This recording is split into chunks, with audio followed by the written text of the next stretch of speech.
Even if you don't have heat gun or blower, you can fix any type of charging port very simple and easy. Just watch me as I'm going to fix it. First of all, apply your paste first. So after applying paste, as you can see how I'm doing it now, I'm just using only my soldering iron, and as you can see, the charging port has come out very clean and neat. So it doesn't matter how you remove the charging port, what matters is how neat and how perfect your job is. As you can see now, I've removed the charging port even without peeling the legs. As you can see, the legs are still complete. I'm not using blower to do this job. I'm using only soldering iron. So just watch carefully. You can fix any type of charging port without stress very easily. So as you can see now, so let me bring the new charging port I want to replace. As you can see now, so just wait, let me show you the new charging port that I want to replace. So after that, always try to apply another paste on the legs. So this is the charging port I want to fix, exactly the same charging port. So you have to set it properly.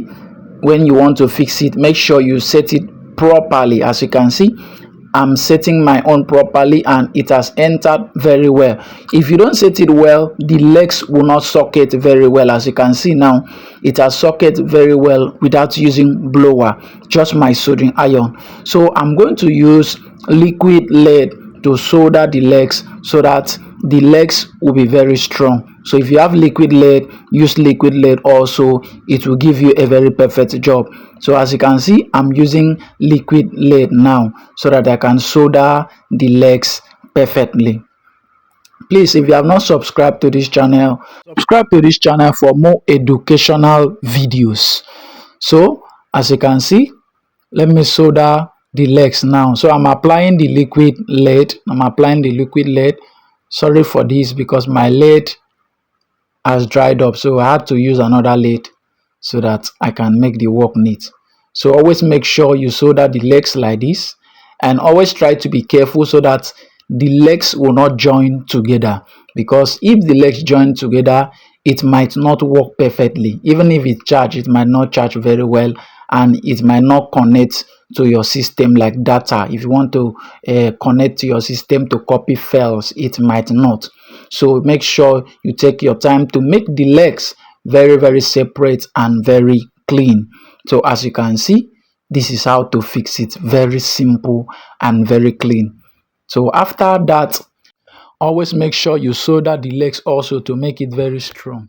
So just watch me carefully. But before that, let me solder the pins so that it will be also strong, so that it will not pull out. So just watch me carefully as I'm going to do it. So don't be in a hurry when you are fixing it. Just take your time so that your job will come out very neat and very clean. So I want to use my wire lead also to make the legs strong, very strong, so that it will not pull out. If you don't solder the legs like this with lead to make it very strong, any small shake can pull out the leg. So it will be shaking. You might even plug the charger and your customer can even complain that the charging port is shaking. So you have to take your time to make sure you solder everything very well. So let me solder the legs also so that the legs will be very strong and very neat.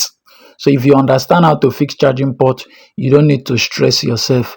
Even if you don't have blower, you can fix charging port very simple and easy. Okay, I'm almost done. So you have to solder this other back side so that it will not open. As you can see now, make sure you solder it also. So I'm done now. So let me test with the phone so that you will see that it is working perfectly well. It's working 100%. So let me socket it to the phone so that I will test it. Let me test it with my charger so that you can see that it's working 100%. Let me plug charger. Just wait. You will see that it's going to charge. As you can see, it's charging and it's working perfectly. Please like this video. Thank you for watching. See you in my next video.